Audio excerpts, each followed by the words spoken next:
to see that, but from a wide receiver's perspective, those are the plays they dream of. Correct on both counts, all right? Because once he took off, I mean, let's face it, that should have been done in Big Sky Country. Aren't any speed limits out there? And off he went. Glad I wasn't the one trying to chase him.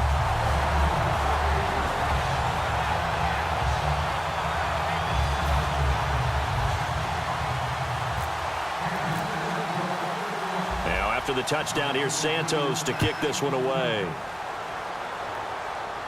This fielded a few yards into the end zone.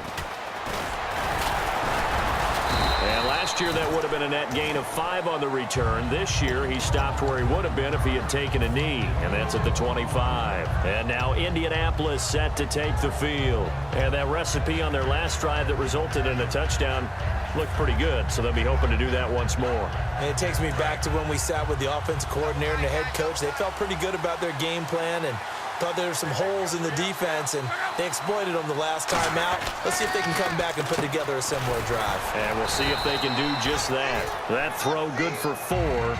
It's second down. Well, the strategy was evident there. Get it to your tight end and make it a one-on-one play with a cornerback. Who's usually going to win that one? The tight end, but not there. Not in this situation. How about the corner defeating that logic and making a really nice tackle? Luck gives to his running back, Gore. He takes this from the 30 to the 34. The fourth quarter here, they've got the lead. They want to keep it on the ground. That's what they're doing. Smart football. Keep the clock grinding. Keep it going. But you got to figure now, they're going to see more people stacked up at the line of scrimmage as they try and bleed it out. Time for a break. We'll come back for the electrifying conclusion after this. And they only need a little bit here. Third down and very short. They come out here in the eye. Luck on the sneak. He needed a yard. That's what he got, and it's going to earn him a new set of downs. They pick it up on 3rd and 1 on the quarterback sneak, and that's not easily done because there are extra bodies in there on the defensive side, and they're moving forward at the snap. Yeah, I was certainly expecting a handoff, weren't you? Yeah, I totally was. I thought they'd go with it back, maybe try and get a lead blocker in front.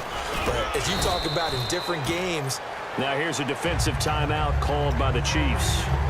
It's just their first. They've got 2 more to use here in the final stages. Possible run anticipation. Here's the D-line sandwiches together. Throwing now. Luck. They go with a screen to Gore. And the Chiefs are going to signal for and be granted another timeout. That'll be their second, so one more chance to stop the clock here. And we'll be back.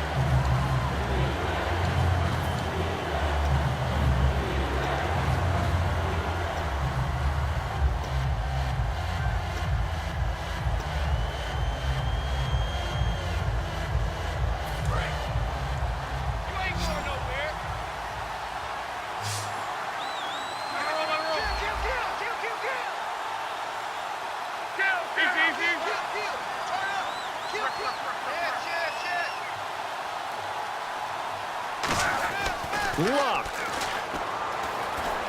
Eluding the pressure right. And this is going to be incomplete. The intended receiver there, Allen, and it brings up 4th down. They got pressure there and only rushing 3. And there's a defensive coordinator right now who is celebrating not just getting home with 3 there, but realizing if that's the type of pressure he can get in the entire game, then his pass defense is going to be excellent. You're dropping 8. Where are you going to go with the football?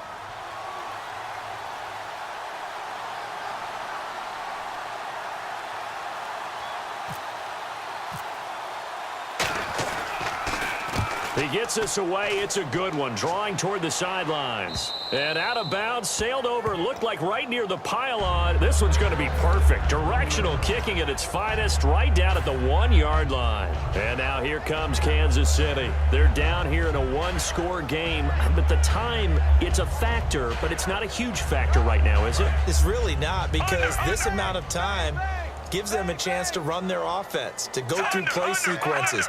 And this is what they work on every week in practice, usually on a Friday. They go over this type of a situation. Late game situation, what are we going to do when we have the opportunity? They've called these plays a bunch of times. Now's their chance to execute them. Well, they have the opportunity now. Here's the execution. So the run moves the chains, and here we go on first down.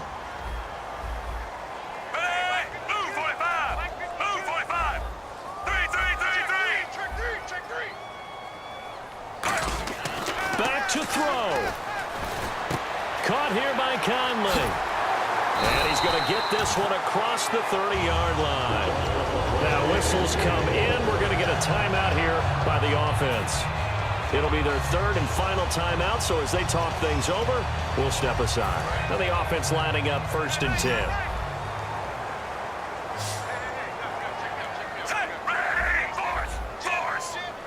Defense really showing respect to the deep ball here, playing off the receivers.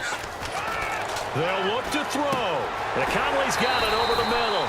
And able to get this one across the 45 before he's brought down. And now they're in the hurry-up. And passing yardage-wise, now up over 350 in this game. Pretty nice performance. Definitely that, which usually means you're putting a lot of pressure on guys trying to cover. If you're a defensive back and they put over 350 yards on you, you've had a long day. The key to everything, if you're doing it without throwing interceptions or turning the ball over. Well, going into the final play of this game, they knew that they needed some type of a miracle there at the very end, but they couldn't get it done. However, we were treated to really a spectacular affair.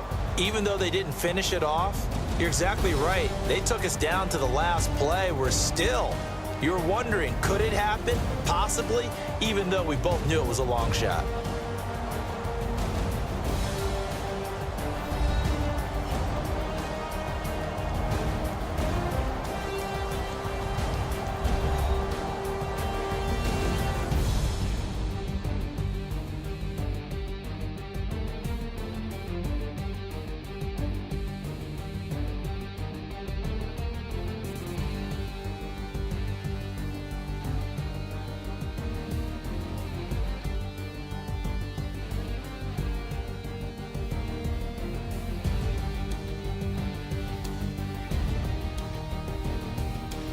So that'll do it for us. For my partner, Charles Davis, and all the hard-working men and women on our crew, I'm Brandon Gaudin. You've been watching the NFL right here on EA Sports.